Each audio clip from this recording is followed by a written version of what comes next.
quand vous vous réunissez en commun, ce n'est pas le repas du Seigneur que vous prenez, car chacun se hâte de prendre son propre repas, en sorte que l'un a faim tandis que l'autre est ivre.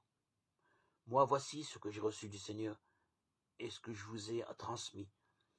Le Seigneur Jésus, dans la nuit où il fut livré, prit du pain, et après avoir rendu grâce, il le rompit et dit, « Ceci est mon corps qui est pour vous. Faites cela en mémoire de moi. » Il fit de même pour la coupe, après le repas, en disant, « Cette coupe est la nouvelle alliance en mon sang. Faites cela toutes les fois que vous en boirez en mémoire de moi. Car toutes les fois que vous mangez ce pain et que vous buvez cette coupe, vous annoncez la mort du Seigneur jusqu'à ce qu'il vienne. C'est pourquoi celui qui mangera le pain ou boira la coupe du Seigneur indignement se rendra coupable envers le corps et le sang du Seigneur. Que chacun s'éprouve soi-même avant de manger ce pain et de boire cette coupe, car celui qui mange et boit sans discerner le corps du Seigneur, mange et boit sa propre condamnation. 1 Corinthiens 11, 20, 21, 23, 29.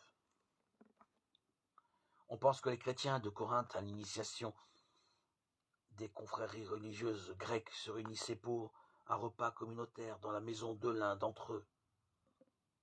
C'est au cours de ce repas qu'avait lieu aussi la célébration du repas du Seigneur, ou la fraction du pain, c'est-à-dire le pain où Dieu se donne en nourriture.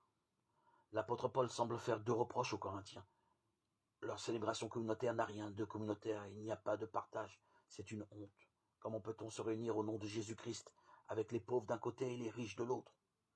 La célébration de Corinthe a oublié le but premier du rassemblement, non pas d'abord fêter la joie de se retrouver, mais fêter Jésus-Christ.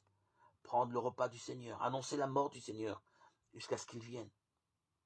Cette phrase est très dense.